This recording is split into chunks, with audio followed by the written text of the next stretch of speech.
आज का हमारा टॉपिक है कि हमारे देश से गंदगी किस तरह से जो है दूर हो सकती है। हमारे इलाकों से, हमारे देश भारत के अंदर जो है जहाँ जहाँ गंदगियाँ हैं उसको खत्म करने के लिए क्या करना चाहिए हमें। मैं स्टार्ट करना चाहूँगा मोहम्मद अर्श से, वो बताएंगे हमें, कोई अपना सजेशन बताएंगे। मेरा सजेशन सफाई। किस तरह की सफाई होनी चाहिए?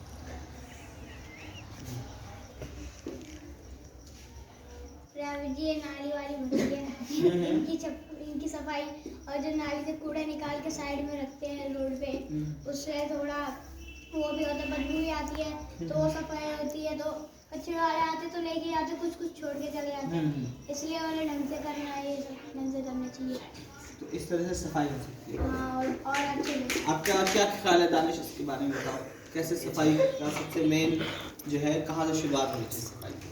मेन शुरुआत तो अपने से ही होनी चाहिए। हमें ज़्यादा से ज़्यादा कूड़ा फैलाना चाहिए नहीं चाहिए क्योंकि आजकल के बहुत बच्चों को देखा जाता है कि खा पी के कोई यहाँ फेंक देगा, कोई वहाँ फेंक देगा। वही कचरा अपनी सही जगह पे जाए, गंदगी ज़्यादा नहीं फैलेगी। आप क्या कहते हैं? समाज वो जो है और जो वाटर कचरा और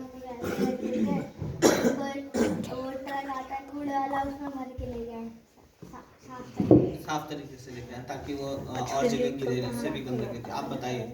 सरकार को पत्र हाँ भाई, सरकार को पत्र लिख दो, वो सफाई करवाएंगे। अच्छा, और आप क्या कहते हैं सफाई के बारे में, कैसे सफाई होगी? आपको पता नहीं है, आप कुछ कहेंगे जनाब? हाँ चलो। मैं बोलता आप जी पहले तो ये शूट रेंज पे कचरा जो है वो साफ सफाई करवाएं। शूटिंग रेंज में हाँ काफ़ी सारा कचरा हो गया, वहाँ पे स्कूल भी है, बच्चे पढ़ने के लिए जाते हैं और वहाँ पे स्मेल है, बहुत गंदगी है। तो शूटिंग रेंज से एंटर करते वक्त जो स्कूल है वहाँ पे गवर्नमेंट स्कूल है बच्चों का, वहाँ खास तौर से बच्चों के स्कूल के पास नहीं होना चाहिए। ये हमारी डिमांड भी होनी चाहिए और ये हमारा सजेशन भी होना चाहिए, खासतौर से जो यहाँ के पार्षद हैं, MLAs हैं, उनसे हमारी ये मांग है कि जो है कचरा जो है सबसे पहले शूटिंग रेंज के स्कूल के पास से बिल्कुल भी कचरा नहीं चाहिए। और देखिए मैं बता दूं, जो मेरा ओपिनियन है कि सबसे पहले जो गंदगी दूर होगी हमारे देश में, सबसे पहले हमारे घरों के अंदर से सफाई होनी चाहिए। हमारे घर नीट और क्लीन होने चाहिए, हमारे घरों के जो कपड़े हैं वो साफ़ सुथरे होने चाहिए, बिस्तर है वो साफ़ सुथरे होने चाहिए। चप्पल उतारने का, लोग अंदर घरों तक चप्पल लेके जाते हैं, उसको उतारने का बाहर रखना चाहिए, क्योंकि पूरी दुनिया हर जगह से हम घूम के आते हैं और हम वही पोल्यूशन वाला चप्पल अगर हम अपने घर के अंदर ले जाएं कमरे में, तो क्या होता है वो पोल्यूशन हमारे बच्चों के डस्ट के ज़रिए से हमारे बच्चों के नाक में, फेफड़े में चला जाता है, जिससे हमारे बच्चे बीमार होते हैं और कमज़ोर होते हैं, उनके खाना हजम नहीं होता, उन्हें सांस की प्रॉब्लम हो जाती है। तो ये दैट इज़ वेरी इंपॉर्टेंट कि जैसा कि दानिश ने कहा था कि अपने से शुरू करना चाहिए। तो अपने से शुरू करने में भी थोड़ा सा और बिगनिंग ये है कि अपने घर से शुरू करना चाहिए सफाई के लिए। अब हम अगला क्वेश्चन नाज़रीन हमें बताएंगे कि हमारे बच्चे जो सजेशन दे रहे हैं वो कैसा है, अब कमेंट करके बताते रहेंगे। अगला जो है वो ये कि हमारे देश के अंदर बच्चे जो है वो खेल कूद के ज़रिए से आजकल जो है दो चीज़ें चल रही, मोबाइल और दूसरा मोबाइल की वजह से जो है फिजिकली हमारे बच्चे कमज़ोर हो रहे हैं, भले थोड़े से और फिजिकली कमज़ोर, जैसे आँख की रोशनी सही करें, क्या नाम है तुम्हारा, शान सही करें कि आँख की रोशनियाँ सबसे ज़्यादा जो है मोबाइल की वजह से बच्चों की कमज़ोर हो रही है। तो उससे बचाने के लिए, बच्चों को फिजिकली स्ट्रॉन्ग करने के लिए हमें क्या करना चाहिए हमारे देश के बच्चों को? फोन से आदत छुड़ाना। हाँ, क्या करना चाहिए? किस तरह से बच्चे जो है मोबाइल से ज़्यादा फोन चलाते हैं और जो बच्चे ज़्यादा वो लाइट रखते हैं, कम फोन यूज करना चाहिए काम के लिए और थोड़ा बाहर टहलना। छोटे बच्चों को तो नहीं पता ना कि हमें कम यूज़ करेंगे तो हम जाए और सही सेफ रहेंगे, और दूर फोन रखना चाहिए। अमान बता देखना चाहिए। अगर बच्चा देख रहा है किसी को आदत है, उसको कैसे छुड़ाएंगे? उसके लिए छुड़ाने की आदत छुड़ाने की किसकी रिस्पॉन्सिबिलिटी और कैसे छुड़ाएं? पेरेंट्स की रिस्पॉन्सिबिलिटी है। और धीरे धीरे करके। आप क्या कहते हैं, मोबाइल की आदत कैसे छूटेगी? पहला है कि मोबाइल की आदत दो, बस उनके पेरेंट्स ही छुटा सकते हैं। धीरे धीरे मतलब कोई और चीज़ में उनका ध्यान हटाना चाहिए। इससे उनका मोबाइल से कनेक्शन कटेगा धीरे धीरे, और फिर दूसरे चीज़ पे उनका जाएगा ध्यान। बिल्कुल। और इससे बच्चे और फिजिकल आजकल के लोग हैं कि स्कूल से काम मिल रहा है तो बच्चे लेके बैठ जा रहे हैं।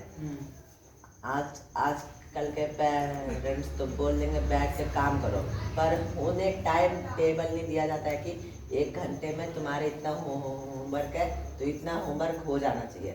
उन्हें छोड़ देते, जब भी हो जाए तू रख दियो फोन। तो आजकल के बच्चे क्या करते हैं, फोन के बहाने से रील्स देखते हैं और काम की चीज नहीं। बिल्कुल सही है। टाइम टेबल रखना चाहिए। 2 नुकसान हैं इसमें, मुझे जहाँ तक समझ में आया। आप कुछ और कोई कुछ कहना चाहते हैं इसके ऊपर? है 2 चीज़ें समझ में आती है। एक ये कि बच्चे मोबाइल में ज़्यादा बिजी होने की वजह से फिजिकली कमज़ोर हो रहे हैं, जैसे आंखें कमज़ोर हो जा रही हैं, भूख नहीं लगती बच्चों को, या बच्चा हड्डी जो है उसकी जो है मजबूत नहीं हो रही, एक ही जगह बैठे बैठे जो है उसकी हड्डियाँ कमज़ोर हो रही है। दूसरी है कि बच्चों का वक्त बहुत ज़्यादा बर्बाद है। जो काम 1 घंटे का है बच्चे का, जैसे होमवर्क और दूसरी एक्टिविटीज़ में बच्चे ज़्यादा बिजी हो जा रहे हैं स्कूल को छोड़ करके। फिर एग्जामिनेशन के टाइम में बहुत दिक्कत होती है, बच्चे रात रात भर पढ़ते फिर भी वो कामयाब नहीं हो पाते, अच्छे से नंबर नहीं ला पाते। तो इसके लिए हमें पेरेंट्स को चाहिए, हमारा सजेशन ये है कि पेरेंट्स को चाहिए कि बच्चों को जितना ज़्यादा हो सके सबसे पहले कि खुद बच्चों के सामने मोबाइल ना यूज़ करें, बहुत कम यूज़ करें। अगर कोई ज़रूरत है तो यूज़ करें, अगर आपको यूज़ भी करना है तो बच्चे से अलग हट करके दूसरे कमरे में जा करके, अगर कमरे हैं तो दूसरे कमरे में जा करके मोबाइल का इस्तेमाल करें। बच्चे आपको देख करके सीखते हैं हर चीज़, पेरेंट्स को देख करके बच्चे सीखते हैं। बच्चा नहीं जानता पहले मोबाइल क्या होता है, जब हम उनके सामने हर टाइम मोबाइल में बिजी रहते हैं तो बच्चा समझता है this is a very important thing, any important thing which we have also used this. So this kinds of activities such as activities catch the children. तो ये बच्चे जो हैं इस तरह की जो एक्टिविटीज है इसको कैच करते हैं ज़्यादा और उसकी तरफ ज़्यादा अट्रैक्ट हो जाते हैं। और उसके बाद माँ बाप, बच्चे रोते हैं तो माँ जो है मोबाइल पकड़ा देती है उसको चुप कराने के लिए। वो 1 बार देती है, फिर 2 बार देती है, इस तरह से माँ अपने आप को फ्री रखने के लिए, उनको दूसरी एक्टिविटीज़ करने के लिए उनको बच्चे को मोबाइल की आदत लगा देती है। फिर बाद में वो बच्चे फिजिकली कमज़ोर हो जाते हैं, इनके चश्मे लगते हैं, चश्मे के बाद फिर कभी चश्मा उतारते तो कुछ दिखता नहीं, उन्हें बड़े परेशानी होती है। अभी पहले किसी को फोन पता ही नहीं था, हाँ, अब छोटे छोटे बच्चों को ही पता है, फोन पता है। हाँ, तो ये सबसे ज़्यादा अगर ये चेंज हो सकता है तो सबसे पहले पेरेंट्स को अपने ऊपर कंट्रोल करना पड़ेगा कि बच्चों के सामने फोन का इस्तेमाल कम करें। दूसरी बात ये है कि बच्चों को फिजिकली एक्टिविटीज़ में इन्वॉल्व करें, सबसे ज़्यादा इन्वॉल्व करें। मोबाइल की पढ़ाई पॉसिबल हो तो मोबाइल की पढ़ाई से दूर रखें और जो एक्चुअल पढ़ाई है, जो कॉपी किताब की पढ़ाई है, उससे बच्चों को मुंसलिक करें।